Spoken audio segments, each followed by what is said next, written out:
Samedi sur RFI, Écho d'ici, écho d'ailleurs, Bruno Faure. Nous sommes au Québec cette semaine pour parler de francophonie économique et universitaire. Nous y avons rencontré de futurs entrepreneurs venus créer des réseaux, favoriser la mobilité internationale, bâtir des ponts entre l'université et le marché du travail, avec une préoccupation majeure, décarboner l'économie. Écho d'ici, écho d'ailleurs, avec la BOAD, tous les samedis à 10h10 TU sur RFI.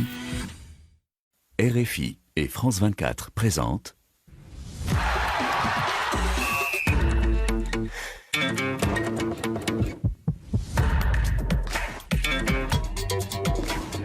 Radio Foot International, le Café des Sports, Sarah-Lou Bakouche.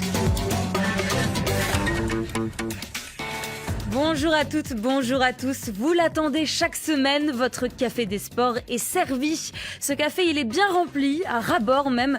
Donc je demanderai à nos consultants d'être concis aujourd'hui. On va parler de la Coupe du Monde 2034, quasiment attribuée d'office à l'Arabie Saoudite.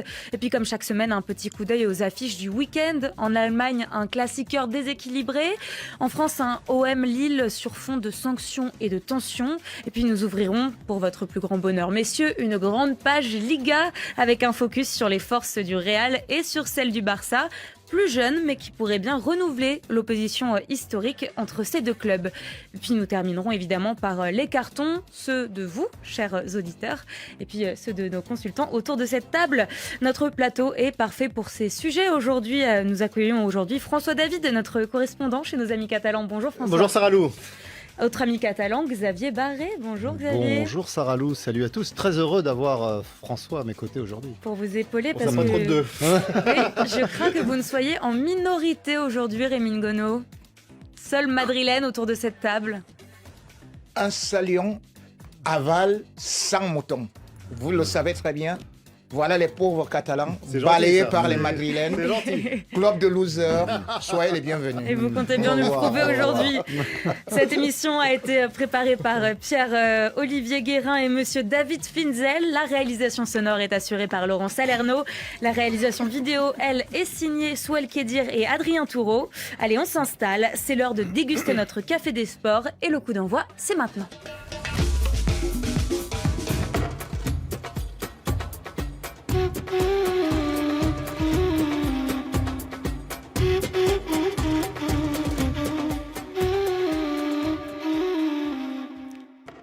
Messieurs, est-ce que vous êtes déjà allés en Arabie Saoudite ? Non, je suis allé dans beaucoup de pays du Moyen-Orient, mais pas en Arabie Saoudite. Aucun d'entre vous autour de cette table ? Par sorcellerie, j'y arrive la nuit.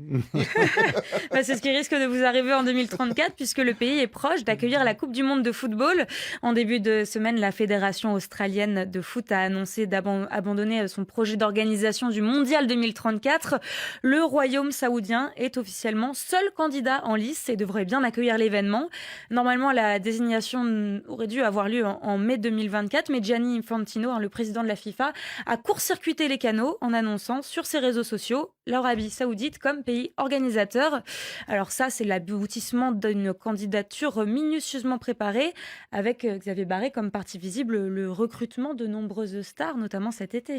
Oui, alors ça, c'est pour le championnat saoudien. C'est un coup de pub, j'allais dire un coup de pub supplémentaire qu'ils ont fait. Mais là où ils ont été le plus efficaces, ça a été dans le lobbying. Depuis de longs mois, pour pas dire de longues années, les Saoudiens préparent cette candidature et ils voulaient la Coupe du Monde pour 2030. Et lors de la dernière Coupe du Monde au Qatar, ils avaient d'ailleurs mis un coup de pression sur Infantino, puisqu'ils sont aussi bailleurs de fonds du football mondial par différents biais. Ils avaient dit, voilà, on veut la Coupe du Monde en 2030. Et Infantino leur a dit, ça va être compliqué en 2030 parce que 2022 au Moyen-Orient, il faut que ça aille dans d'autres continents avant de revenir. Donc 2036, on a mis toute l'Amérique du Nord d'un coup. Et 2026, pardon, et 2030... là, il a sorti de son chapeau ce qu'on a dénoncé d'ailleurs dans cette émission la dernière fois, à savoir, il y avait une candidature Portugal, Espagne, Maroc, donc tout le monde. Deux candidats ensemble, deux continents ensemble, pardon, la France, l'Europe et l'Afrique, c'est très bien.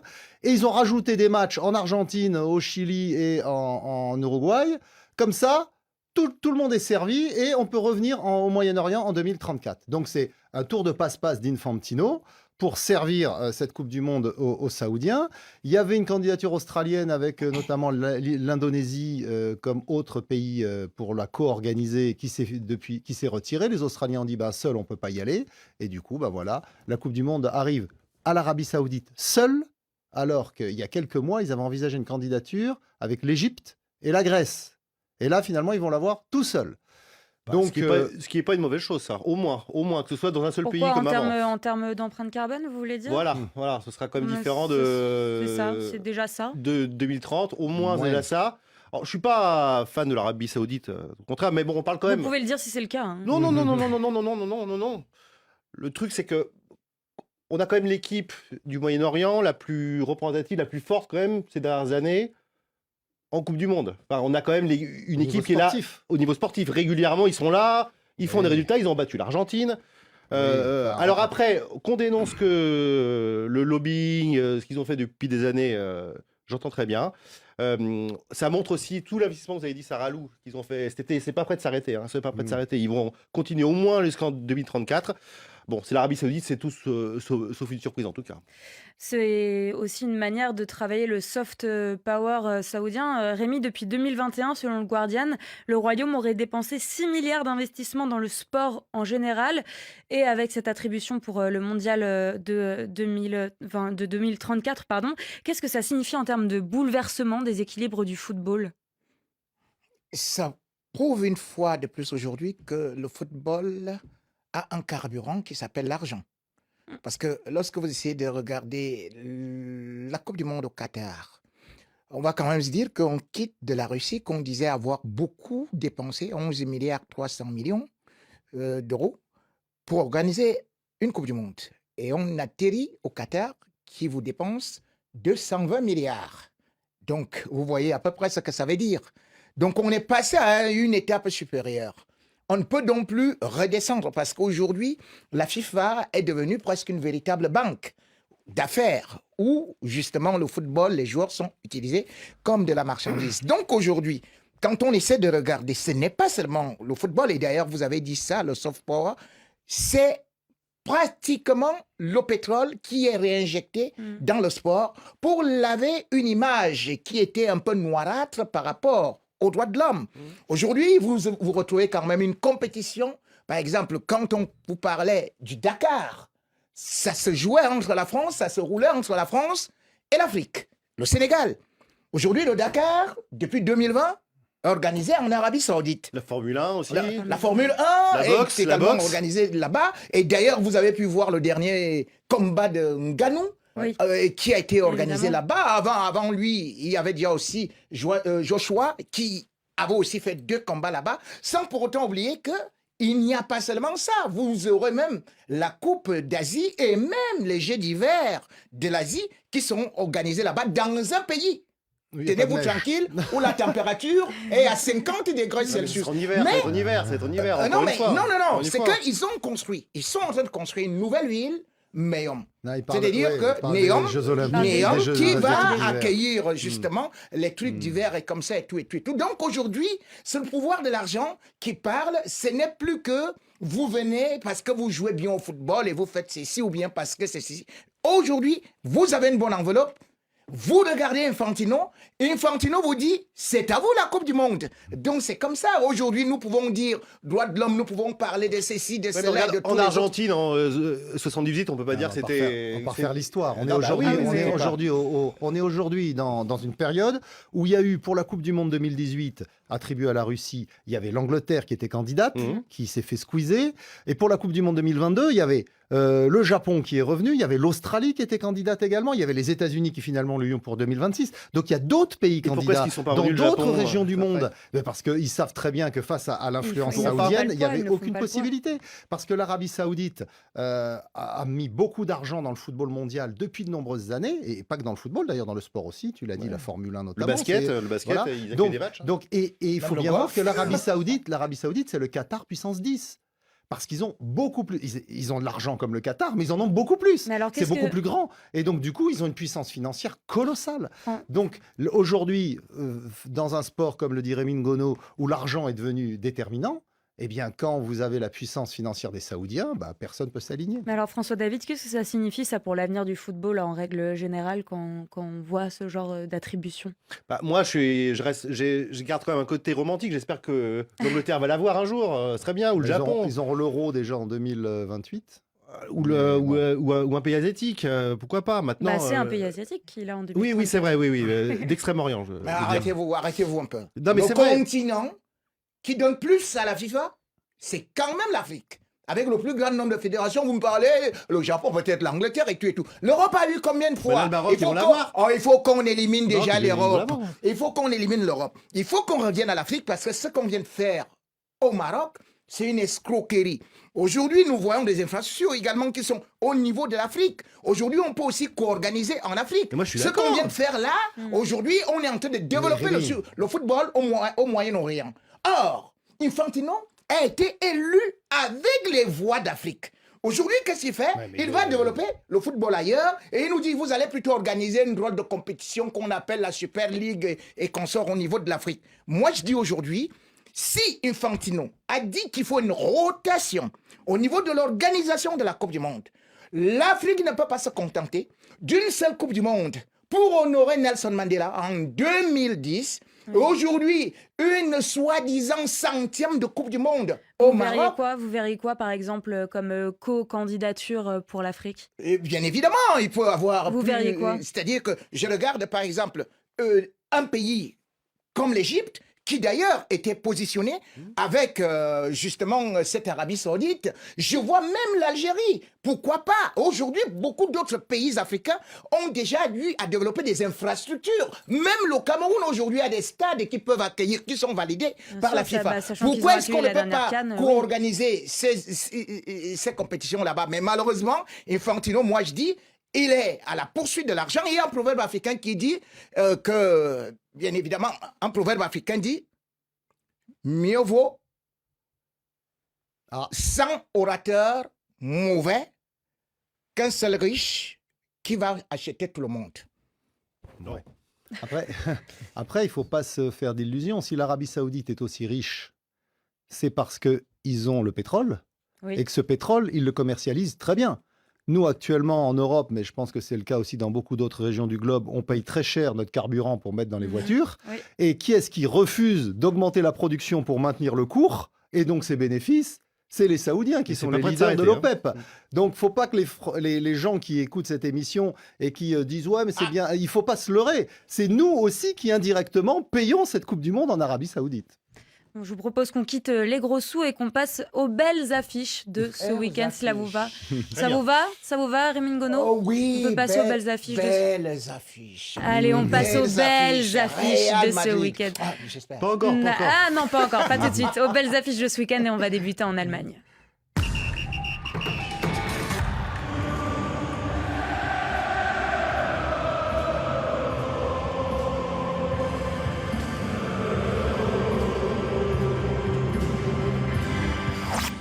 Le Klassiker en Bundesliga, c'est Dortmund-Bayern. Ce sera samedi à 17h30, temps universel.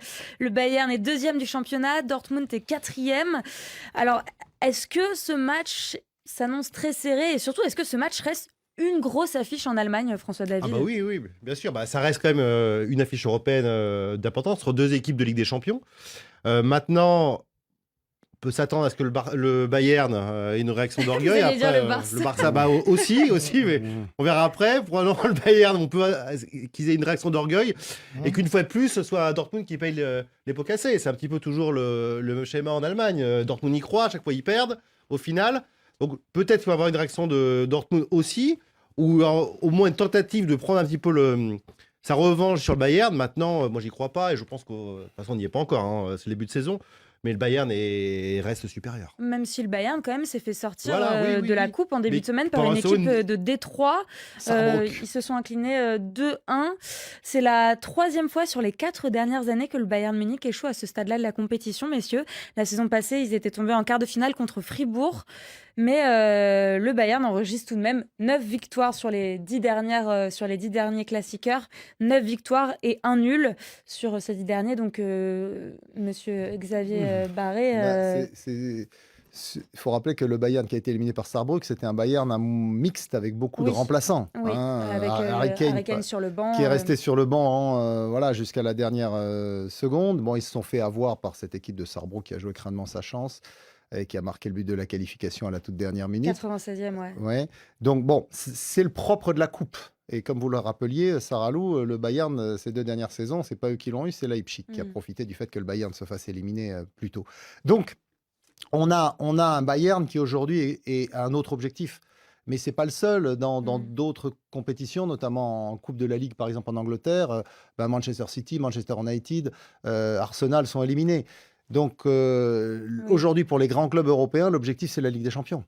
C'est la Ligue des Champions. Donc le Bayern, ils avaient mis les remplaçants pour faire tourner. C'est aussi son objectif. C'est un grand club. Ils sont aussi en Ligue des Champions. Mais on en reparlera. Mais donc du coup, là, ils ont laissé filer. Ils ne vont pas laisser filer 2 matchs.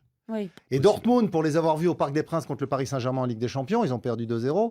C'est une bonne équipe, mais ils n'ont pas les atouts pour rivaliser avec le Bayern. Et la saison dernière, où un Bayern très moyen leur a laissé la possibilité d'être champion, à la dernière journée, chez eux, au Westfalenstadion, devant 80 000 spectateurs, ils n'ont pas été capables de gagner. Et ils font 2-2, et du coup, ils laissent le titre au Bayern. Donc malheureusement... Parce que pour le sport, ce serait mieux que le Bayern ait un vrai challenger.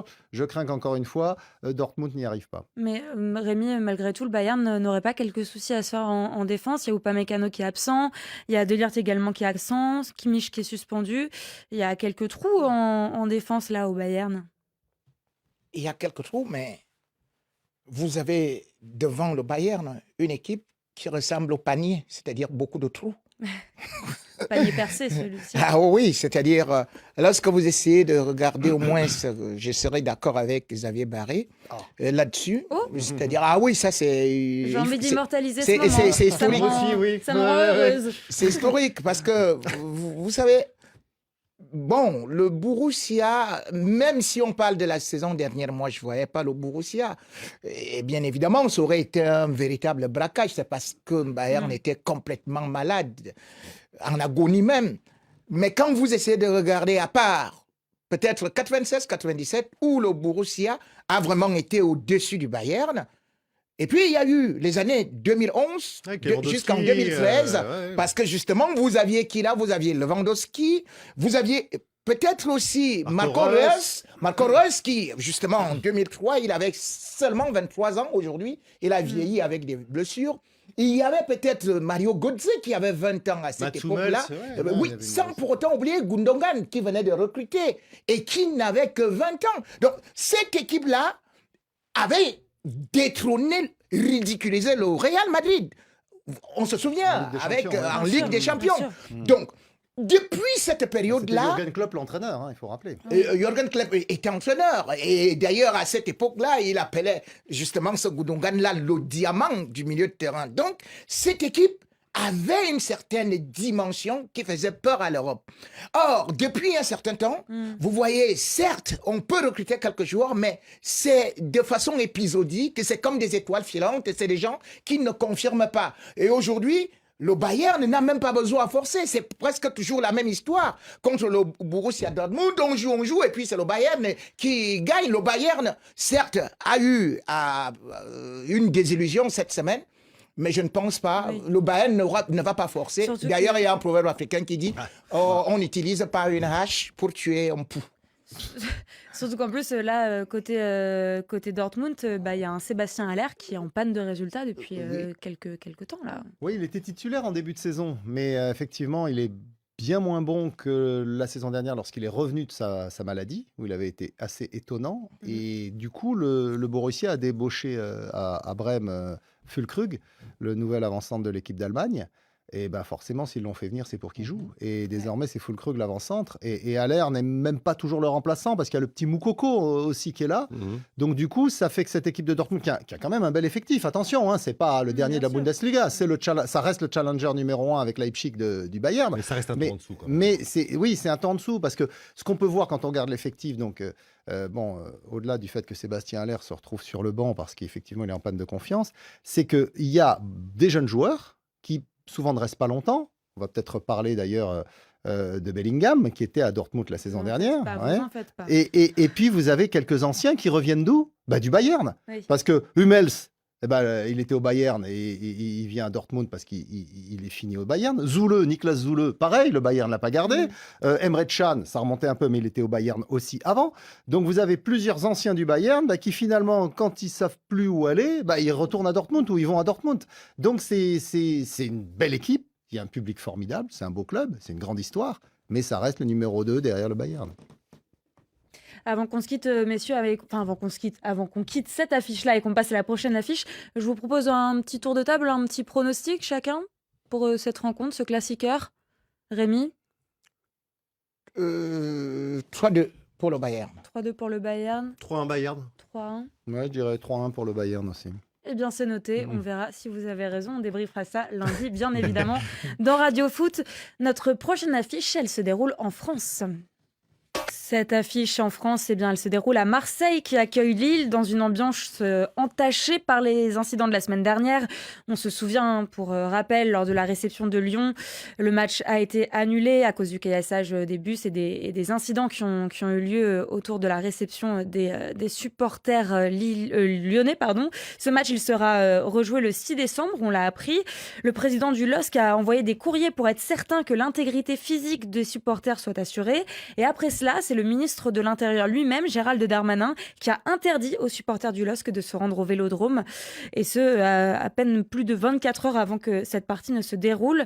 Alors, côté lillois, comment on fait pour préparer un match dans de telles conditions, Rémi Ngono? Je ne suis pas l'entraîneur lillois. Bon Mais néanmoins, je instant.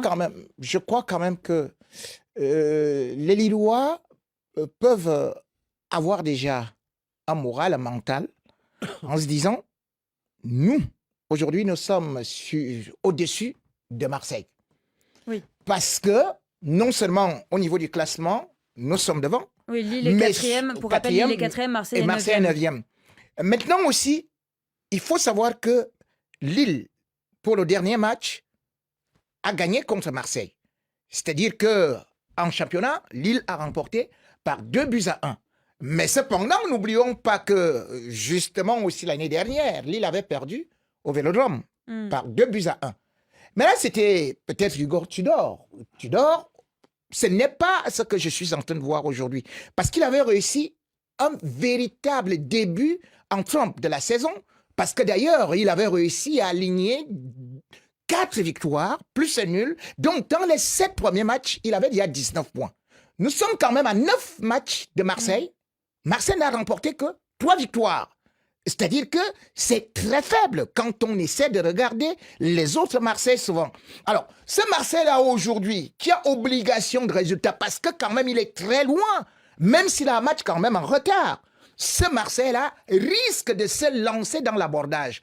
Or, justement, l'équipe de Lille sait jouer en bloc et l'équipe de Lille peut faire très mal sur des contre-attaques. Et c'est pour ça que je dis que, attention Marseille, s'il faut justement se dire que nous devons absolument gagner ce match, eh bien ils vont tomber dans le piège de Lille et Lille s'en sortira parce que tout le derrière sera dispersé, sera bouleversé. Et puis, vous connaissez comment sont les flèches de Lille. François David, oui, ce match, il est crucial pour le podium. Oui, bien sûr, mais moi je pense déjà que Marseille, ce dont ils ont besoin, c'est un peu de normalité. Genre, par rapport à ce qui s'est passé la semaine dernière, par rapport à ce qui s'est passé même le début de saison avec Marcelino qui est parti, Gattuso qui est arrivé, Gattuso qui a fait une première victoire. Je pense que le meilleur résultat pour Marseille sera un bon 1-0. On gagne, on prend pas de but, on revient un petit peu dans la norme, dans les choses qui marchent. Mais c'est vrai que Marseille a besoin de points, effectivement. Maintenant, ça reste le début de saison. Je pense que Gattuso peut apporter quelque chose. On ne connaît pas, finalement. On ne sait pas si c'est un grand entraîneur ou pas. On va voir. On a vu un petit peu à Valence, à Naples. C'est pas terrible non plus. Maintenant, je pense normalité. On ne prend pas de but. On en met un. On revient un petit peu dans les 6, 7, 8 places. 6, 7 premières places. Et après, on avise. Mais déjà, revenir à un truc un peu plus normal. Xavier Barré, vous êtes d'accord avec votre camarade catalan? Non, pas du tout. Okay, mais non, parce que l'OM n'est pas un club normal. L'OM ne se nourrit pas de normalité, l'OM se nourrit de passion. C'est un club de fada, l'OM. Donc les supporters, qu'est-ce qu'ils veulent? Ils veulent un entraîneur comme Gattuso, même si c'est pas un bon tacticien. C'est pas grave. C'est un gars qui est dans la zone technique, qui crie dans tous les sens, dans toutes les langues. Voilà, il s'identifie à ce genre de personnage. C'est comme ça, le public marseillais, est un public passionné. Oui, mais le contexte, il faut rappeler ce qui s'est passé effectivement la semaine dernière avant le match contre Lyon. Il y a eu des abrutis qui ont balancé des cailloux. Ça pèse forcément, ça pèse aussi sur le sportif. Oui, ça pèse un peu sur le sportif, mais les joueurs, ils y sont pour rien dans cette affaire. D'ailleurs, le président Longoria a rappelé que tout ça, ça s'est passé à l'extérieur du stade. Donc, c'est un problème de sécurité publique. Alors, bien sûr, il y a du tempérament à Marseillais. Ils sont exubérants, ils sont souvent excessifs. Il y a quelques abrutis qui ont effectivement balancé ces objets sur le bus de Lyon. L'entraîneur a été blessé, le match a été ajourné. Ce n'est pas un acte isolé. On ne sait pas. C'est un acte régulier. C'est un acte qui s'inscrit dans la normalité. Dans la normalité marseillaise. Ah, voilà. Il n'y a pas qu'à Marseille. Il n'y a pas qu'à Marseille. Vous avez vu hier aussi à Copacabana ce qui s'est passé entre les supporters de Boca Juniors et le Fluminense sur la plage. Il y a eu des affrontements. C'est global. Il n'y a pas que Marseille. Donc la bonne décision déjà du ministère de l'Intérieur, c'est d'interdire les déplacements de supporters. Oui, c'est bien ça. Ça a été interdit pendant un certain temps. Ah oui, vous êtes unanime, c'est bien. Oui, il il faut arrêter. Les forces de l'ordre aujourd'hui, elles ont d'autres choses à faire que de s'occuper de protéger les bus de supporters. Donc quand on va à l'extérieur, on est chez l'adversaire. C'est tout, point barre, et on reste à la maison pour les autres. C'est triste, mais donc c'est malheureux, mais au moins voilà, il y a d'autres priorités. Là, je pense qu'il se passera rien parce que du coup le bus de Lille, il va être super surveillé pour éviter qu'il y ait à nouveau des incidents. D'ailleurs, les Marseillais n'ont pas intérêt à ce qu'il y ait des incidents parce que la décision de la commission de discipline de la Ligue ou de la fédération n'a pas été confirmée. Donc, ils vont voir ce qui va se passer ce week-end. Si ça se passe bien, le match va peut-être se jouer le match contre Lyon va peut-être se rejouer à Marseille. Donc, je crois que c'est le 9 décembre ou le 6 décembre. C'est début décembre. À huis clos. Ou alors, sinon, ils vont les le 6 décembre. Sinon, ils vont les envoyer jouer à 3. Pareil, à huis clos. Donc, Marseille, ils préfèrent jouer quand même au Vélodrome. Donc, du coup, tout ça, chose qui est très grave. Le football, c'est pour les supporters. Si tu veux déjà dire que la France est un no man's land, c'est pas un état de droit, c'est-à-dire, tu dis justement que aujourd'hui on peut avoir des abrutis congénitaux, qu'on peut avoir des barbares, et que les forces de sécurité ont d'autres choses à faire. Mais attendez, le préfet a dit, nous avons des drones, nous avons ceci, nous avons cela, vous avez une armée, vous avez des missiles, et vous êtes incapable de contrôler quelques centaines de personnes. Mais attendez, comment est-ce que l'Angleterre fait? Comment est-ce que les autres pays font? Si aujourd'hui, les supporters qui payent, par exemple, les abonnements, qui disent que nous devons suivre notre club à tel ou tel endroit, et subitement vous dites que les autorités ont décidé ceci et cela. Xavier, arrêtez ça. Où est la loi? Nous ne sommes pas dans un pays de hors la loi. Les supporters payent des abonnements pour regarder leur équipe chez eux. Eh bien, jamais pour se déplacer aussi. Et après, s'ils se déplacent, toutes les équipes du monde se déplacent. Ils se déplacent. Déjà, il faut qu'ils organisent les bus de déplacement, etc. Il y a certains clubs, ça a été le cas du PSG à une époque, qui avaient arrêté les déplacements on pour croirait éviter que la les France, problèmes. c'est l'Irak. Non, mais c'est trop compliqué. Parce que la France, c'est pas l'Afghanistan. Quand Lille, heureusement, quand Lille arrive à Marseille, calmez-vous, Rémi. Voilà, là, vous vous rendez compte que vous dites n'importe quoi, du coup, vous rigolez. Quand le LOSC arrive à Marseille, s'il y a un bus de joueurs à sécuriser, ça peut se faire. Quand il y a je ne sais pas combien de bus de supporters qui descendent de Lyon ou même qui arrivent de Nice, c'est toute une armada qu'il faut déployer. Non, on arrête. On arrête. Et on arrête ce débat parce que là, franchement, ça ne mène à rien, messieurs. Autre belle affiche de ce week-end, ce sera en Angleterre, Newcastle-Arsenal. On va évidemment en parler dans Radio Foot la semaine prochaine. Pas de crainte. En attendant, je vous emmène là où vous voulez aller, messieurs. Je le sais, c'est en Espagne.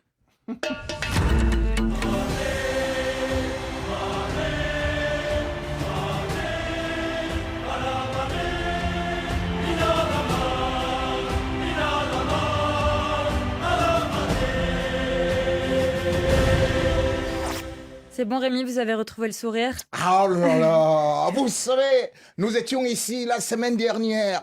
Et puis, qu'est-ce que j'ai entendu avec Xavier Barré? Nous parlions du Classico la semaine On dernière. parlait du Classico. Et jusqu'à présent, il m'a évité dans les couloirs. Lui qui m'a dit qu'il mettait son épouse en jeu, qu'il mettait ses enfants en jeu, qu'il mettait son vélo en jeu. Aujourd'hui, Le vélo peut-être, mais les coups j'en doute. Bah, c'est donc officiel, Vinicius vient de prolonger son contrat de 4 ans au Real. Il va rester au club jusqu'en juin 2027. Entre lui et Bellingham, Rémi, on est d'accord, le Real n'a pas trop à s'inquiéter. ah non, le Real, c'est bien évidemment le meilleur club d'Europe. C'est le paradis sur terre, c'est le paradis du football. Et c'est là où tout ce qu'on appelle le champ magnétique, le champ d'attraction de tous les talents, c'est là où ils viennent. Parce qu'aujourd'hui, quand vous voyez quand même un gars comme Bellingham, nous on a pris à Dortmund, bien évidemment, un milieu de terrain. Nous on ne savait pas qu'on prenait milieu de terrain, défenseur, attaquant, meilleur buteur et ballon d'or. C'est comme ça l'effet Real Madrid. Mais attendez, mais ça c'est déjà presque validé dans les prochains jours. Mais du coup, j'ai une Vous question. avez un Vinicius aujourd'hui qui, vous vous rendez compte, lui seul a déjoué tout le Barça. C'est-à-dire que le grand maître Cruyff du Barça, qui est René, c'est-à-dire que Xavi, il a dû repositionner Araujo comme latéral, puis il a mis maintenant encore quelqu'un d'autre, un autre défenseur devant Vinicius. Mais finalement, qu'est-ce qui s'est passé? Eh bien, appel en profondeur ou bien pratiquement dans un petit boulevard, boum, boum. Ouais, enfin, on va pas tirer des grandes conclusions sur un résultat qui a été un hold-up parfait. Oui, On n'est un pas là hold-up. pour Non, mais- débriefer le Classico, c'était il y a une non, semaine, non, Xavier. non, On mais n'est ce pas que là je veux pour dire, c'est que s'épancher sur L'année le dernière, Classico. c'était 4-0 hein, à domicile. Que le Real Madrid ait gagné, ok, mais qu'ils aient montré une supériorité sur 90 ou 98 minutes, c'est pas du tout évident. J'aimerais bien Ça qu'on se- revienne il un peu gagne, aujourd'hui, il s'il gagne, vous plaît. il gagne sur un but avec une réussite maximale à la dernière minute. Allez, est-ce qu'on Donc peut- est-ce on qu'on peut verra, revenir à mon débat à la fin de D'accord. saison où on est le Real Madrid. Le et où Classico, sont le c'est Barça. terminé. On Pauvre passe, à mon Xavier. débat, on passe à mon débat du jour. Je voulais savoir si, Xavier, vous allez pouvoir me répondre, vu que vous avez envie de parler, entre Vinicius, entre Bellingham, est-ce qu'il y a de la place pour Kylian Mbappé au Real Madrid? Ancelotti, et je l'avais souligné d'ailleurs la semaine dernière, sa force, c'est qu'il a réussi à faire une équipe avec les joueurs dont il dispose. Et il n'a plus véritablement d'avant-centre. Bon, il y a Rossellou qui donne un coup de main de temps en temps, mais il n'a plus d'avant-centre, il joue différemment. Donc pour le moment, ça paye. Le Real est assez efficace, à défaut d'être flamboyant. Ils sont en tête de la Liga, donc c'est bien. Mais voilà, il va falloir voir sur la durée quand même, parce qu'on se réjouit des jeunes, et c'est vrai qu'ils ont beaucoup de talent, Vinicius et Bellingham. Mais là, ils vont devoir enchaîner aussi les rendez-vous de Ligue des Champions, avec quelques jeunes qui ont 34 ou 33 ans comme Modric, ou 35 et 33 ans comme Modric et Kroos. Et il y a un moment où eux aussi risquent d'être un peu fatigués. Donc le Real a d'énormes qualités, c'est indéniable. Avec Mbappé, je pense qu'il serait plus fort. Oui, c'est évident. Vous êtes d'accord, François David? Ah bah bien sûr. On rajoute Kylian Mbappé à cette équipe-là, on sort. Alors que c'est un joueur que j'aime beaucoup. Rodrigo, logiquement, serait lui qui pourrait céder sa place. Avec Bellingham, Vinicius, Tchouaméni, Camavinga qui a 20 ans. Les défenseurs sont un peu plus âgés, mais on n'oublie pas que Militao, avec 25 ans, il est blessé pour la saison, mais il aura que 26 ans. L'an prochain, c'est une super équipe. C'est une super équipe. Ils sont extrêmement bien entraînés en plus. On verra ce qu'il y a associé avec Ancelotti l'an prochain, s'il part ou non avec la Seleção, avec le Brésil. On croit savoir qui pourrait être le remplaçant. Zidane qui pourrait peut-être revenir pour la 3e fois. Ça vous fait des étoiles dans les yeux, tout Oui, ça. bah oui, parce que ça reste le Real Madrid, ça reste une équipe fantastique. Maintenant, ils ont quand même un rival extrêmement fort depuis presque 100 ans, qui, on va en parler, je pense, sort tous les ans maintenant des jeunes de son centre de formation, une tradition qu'on avait perdue On va en parler. depuis 4-5 ans. Mais en tout cas, pour le Real Madrid, j'aurais mes notes. On n'a pas encore vu le petit Arda Güler, le petit Turc, qui a 18 ans, pas beaucoup vu. Et Il est blessé. Oui, mais là, il va revenir au bout d'un moment. Hendrik, le jeune Brésilien, il avait 16 ans, il a 17 ans maintenant. Il je vient crois. bientôt. Il va venir bientôt. Si Mbappé vient, non, ça va être une super équipe. Une super équipe. On parle de jeunesse, et bien parlons de celle du Barça, Ouais. si vous le voulez bien. Barça, actuellement plus jeune, si on fait la moyenne d'âge, plus jeune que le Real Madrid. Là, sur le Classico, je regarde juste une seconde, ça on va pas refaire le match, mais le Classico, mais il manquait quand même.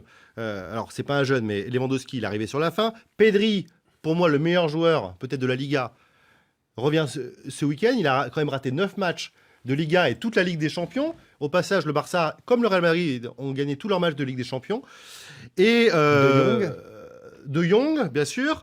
J'avais noté aussi. Non, il y a des joueurs, je pense, hyper intéressants qui vont être vraiment prêts au top niveau d'ici 1 an ou 2 ans. En attendant, je pense que moi, tant le Real Madrid que le Barça, ça fait partie déjà des 2 des 5 meilleures équipes européennes actuellement.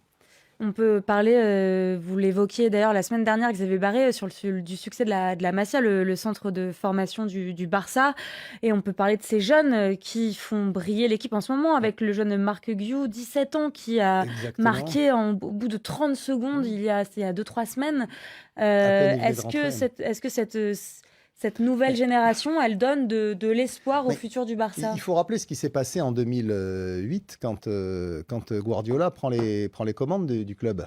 Pep Guardiola, il arrive et puis il dit moi j'aimerais tel joueur. Et le président Laporta lui dit tu te débrouilles avec les jeunes du club parce qu'on n'a pas les moyens de les acheter. Et le président Laporta avait raison parce que d'autres derrière ont dépensé beaucoup d'argent et n'ont pas eu de meilleurs résultats. Guardiola aussi, on a dépensé. Il a pris Ibrahimovic, il a pris Vinsky à l'époque. Il en a pris quelques-uns. Mais en 2008, on lui dit ça. Et du coup, par exemple, un garçon comme Pedro, qui à l'époque ils étaient sur le point de le. Il le fait jouer, Bojan. il le valorise, Bojan bien sûr et d'autres. Et donc tous ces jeunes sont montés avec lui. Et puis après Guardiola est parti, ils ont continué avec Tito Villanova, avec Luis Enrique.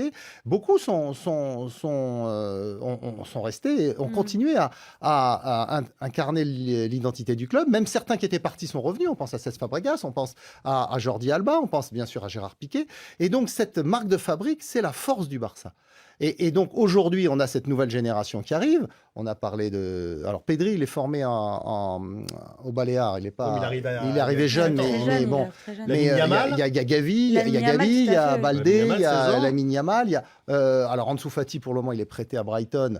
Peut-être il restera là-bas, peut-être il reviendra, on ne sait pas. Mais donc il y a beaucoup de jeunes issus de la Masia qui forment le socle de cette équipe du Barça. Et ça les renforce beaucoup. Bien sûr, ça les renforce beaucoup leur position au niveau du marché du football. Oui. Parce qu'à partir du moment où la moitié de votre équipe est déjà faite de jeunes formés au club, et ben pour votre recrutement, vous pouvez cibler vraiment des joueurs qui vont vous apporter un plus. Et en plus, je pense que pour vivre là-bas, je pense que c'est très important pour les socios, pour les supporters, de voir vraiment des gens qui sont catalans ou issus vraiment de la Masia, qui les incarnent et qui incarnent une certaine idée de jeu. On reprochera jamais à Xavi de les faire jouer. Il peut perdre, Xavi. C'est plus compliqué au Real Madrid de perdre qu'au Barça, je pense. Actuellement, on est plus enclin à être à dire bon, voilà, au moins tu as fait jouer les jeunes, tu fais du beau jeu et les résultats viendront.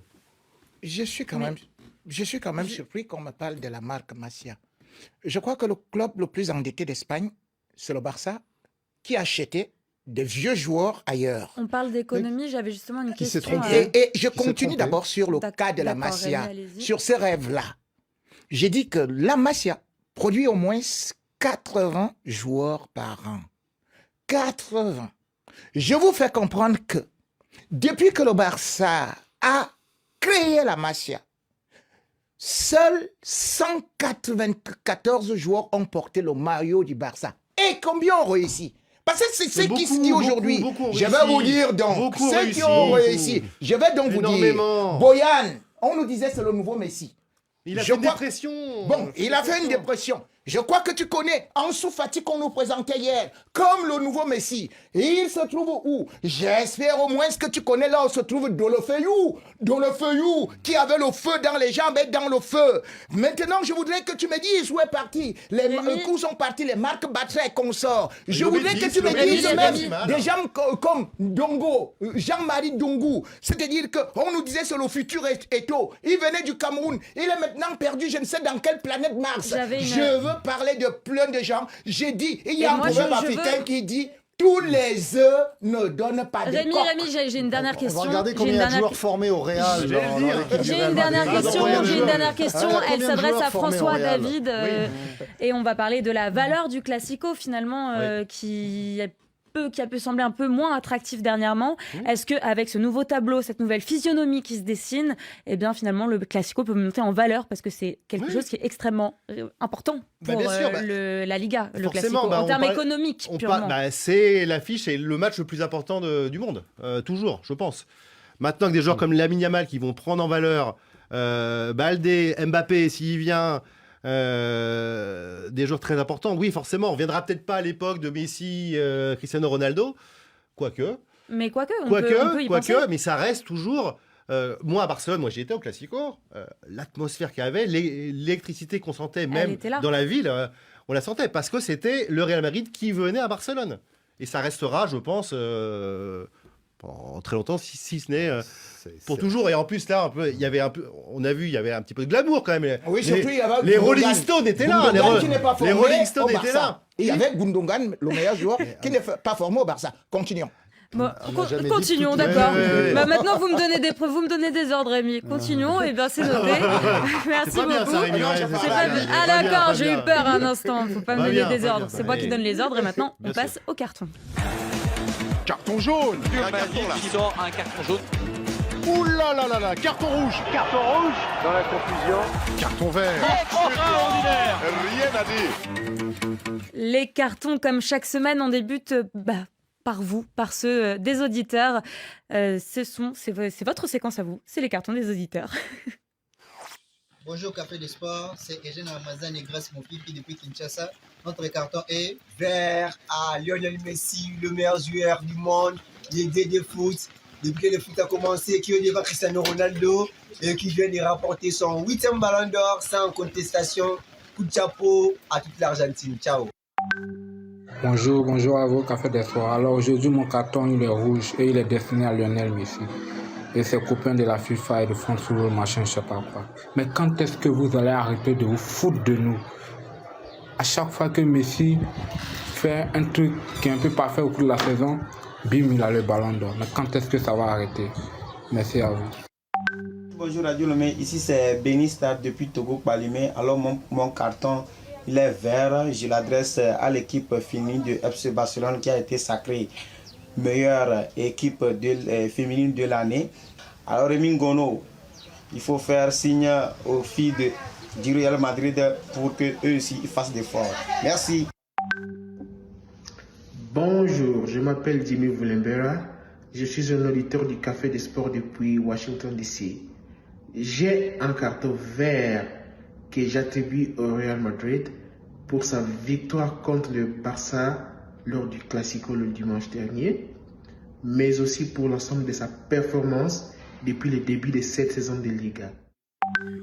Bonjour Radio Foot International, moi je m'appelle Ismaël Abdoulaye, d'origine centrafricaine, j'habite ici aux États-Unis. J'ai attribué mon carton vert directement à Jude Bellingham, à la doublée qu'il a fait devant FC Barcelone la semaine passée. Merci beaucoup à vous et bonne émission, et je salue Rémi Ngono au passage. À la Madrid! Ici c'est Romial depuis N'Djamena. Mon carton d'aujourd'hui il est vert. Vert adressé à l'endroit du centre de formation du FC Barcelone, La Masia. Un centre de formation qui à chaque fois nous régale en nous fournissant des meilleurs jeunes joueurs. Chapeau La Masia, chapeau FC Barcelone. Xavier Vallée, je vous salue. Moi c'est Abdrahim Bari depuis la Guinée-Conakry. Je donne un carton rose au Bayern Munich qui a été éliminé par un club de 3e division. 3e division. C'est pas possible. C'est Brem Thiam depuis Sénégal, plus précisément à Kaolack. Carton vert, je le donne à Bouli Junior Samb, l'attaquant de Wydad Casablanca, qui vient juste de qualifier son équipe en finale pour la Super League. Merci et passez une très bonne soirée. Bye bye. Salut Radio Foot International, Kamisoko Sekou depuis les Émirats Arabes Unis. Mon carton est vert adressé au joueur colombien Luis Diaz pour le soutenir suite au kidnapping de ses parents. Ciao et bonne émission. Bonjour à toute la grande famille du Café des Sports. Je suis Elias Touamba depuis Abidjan et j'adresse un carton rouge aux supporters qui ont caillassé le bus de l'Olympique lyonnais et qui ont fait des blessés. Plus jamais ça à Marseille. Je suis Marseillais, je prône la paix, j'aime le sport, je prône la paix. Bonne suite d'émission à vous. Salut Café des Sports, ici le DSI Nouévé. Je donne un carton vert à tous les supporters qui ont compris que soutenir le football local, c'est contribuer à son développement. Rendez-vous ce 5 novembre au stade Issoufou Joseph Konombo à partir de 15h30 pour soutenir l'Asfa Yenenga et l'étoile filante de Ouagadougou. Le Fasiko, ça se joue au Burkina Faso. Bravo pour le Fasiko. Le Fasiko le 5 novembre à 15h30 temps universel. Le rendez-vous est pris. Messieurs, c'est qui vos chouchous dans le Fasiko? J'ai envie d'une nouvelle rivalité. L'étoile filante. L'étoile filante. Bon, c'est l'heure de vos cartons à vous, messieurs. On commence par vous, Xavier. C'est un carton jaune, s'il me. Oui, un jaune à quelqu'un que j'aime bien, Kylian Mbappé, parce que j'ai pas du tout aimé la façon dont il a chambré le public de l'Armoricaine à l'issue d'une difficile victoire contre le Stade Brestois dimanche dernier. Mais je sens une petite implication personnelle là-dedans. Oui, non, mais franchement, qui réserve ses sarcasmes pour les grands matchs de Ligue des Champions face à des adversaires, effectivement, de son niveau, du niveau du PSG. Là, il joue à Brest, il gagne seulement 3-2 contre un club qui a beaucoup de mérite d'être là en première division après avoir souvent connu des difficultés. 3 buts en finale de Coupe du Monde, on peut se permettre de faire quelques petites choses parfois. Oui, non, mais bon, franchement, il est au-dessus de ça normalement, donc voilà, qu'il fasse attention à l'avenir. Rémi, votre carton à vous, il est rouge. Rouge à Eric Ten Hag, qui aujourd'hui n'est pas critiqué par Xavier Barré, et pourtant, ce monsieur-là, il a eu tout ce qu'il fallait et on nous a dit que c'est Cristiano Ronaldo qui embêtait et que maintenant il voulait les joueurs à son niveau. Il a quand même dépensé en 18 mois 450 millions d'euros pour finalement aujourd'hui encaisser seulement les 3-0 à domicile. Depuis 61, Manchester United a le plus mauvais départ de toute son histoire. Donc aujourd'hui, je me pose des questions. Parce qu'au lieu de critiquer Ten Hag, on critique plutôt les joueurs. Et pourtant, à l'époque de Mourinho, qu'est-ce qu'on a fait? Mourinho a gagné 3 trophées. C'est la direction qu'il faut critiquer. 3 trophées. 3 trophées, j'ai dû dire 3 trophées. Mais aujourd'hui, vous l'avez liquidé. Vous l'avez critiqué, monsieur Xavier Barré. Et pour aller prendre qui? C'est toi qui nous vantais. Ce monsieur qui vient des Pays-Bas, il joue un bon football. Et je t'ai dit, quel est son bilan? Quelle est son armoire? Quel est son palmarès? Tu m'as dit qu'il allait remporter tout.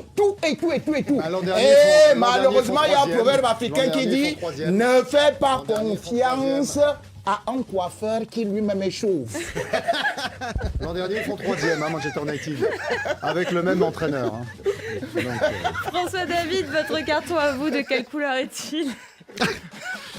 Alors moi il est vert. Alors je vais revenir sur un joueur qui fait pas partie de la Masia justement, mais Jérémy Mathieu, qui a été un bon joueur. Ouais, oui, plus beaucoup. Sur la fin, surtout, il n'en avait plus beaucoup. Mais c'est un joueur hyper discret, qui a quand même été international. Il a joué au Barça, il a joué à Valence. Il a pris sa retraite dans l'anonymat général. En plus, moi, je le connaissais un petit peu personnellement. On avait des relations très cordiales. C'est un super mec. Et simplement, voilà, ça faisait plaisir de lui faire ce carton vert.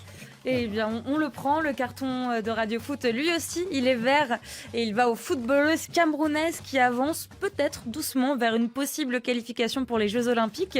Les Lions indomptables ont renversé l'Ouganda 3-0 il y a quelques jours après s'être incliné 2-0 à l'aller. Donc une belle remontada. Il leur reste une série de matchs aller-retour à disputer afin de savoir si elles seront bien à contre Paris. Le Nigeria. Oui, contre le Nigeria pour régir au jeu. Donc, prochaine rencontre contre le Nigeria, ça s'annonce un petit peu corsé. Hein, on est d'accord, Rémi? C'est compliqué. Oui, mais ça peut se faire. Ça peut. À cœur vaillant, rien d'impossible. Et puis, si tout se passe bien, eh bien, elles vont affronter le gagnant de Tanzanie, Afrique du Sud. On leur souhaite beaucoup de courage. Je pense que vous m'accompagnez, hein, non, Rémi? Bien évidemment. Allez les Lions, sortez vos dents. Ne sortez pas vos seins. Rémi.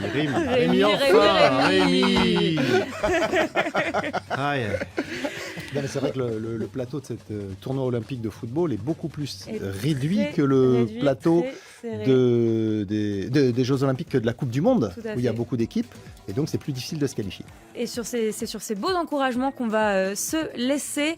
Merci d'avoir suivi ce Café des Sports à nos côtés. Merci aussi pour vos cartons chaque semaine que vous nous envoyez, des cartons qui nous font sourire, parfois qui nous émeuvent également. Donc n'hésitez pas à nous envoyer toujours plus de cartons sur le numéro de Radio Foot. Vous le trouvez sur la page Facebook de Radio Foot International. Merci à tous ceux qui m'ont aidé à préparer cette émission. On vous souhaite souhaite une excellente soirée à l'écoute de RFI ou bien au visionnage de France 24.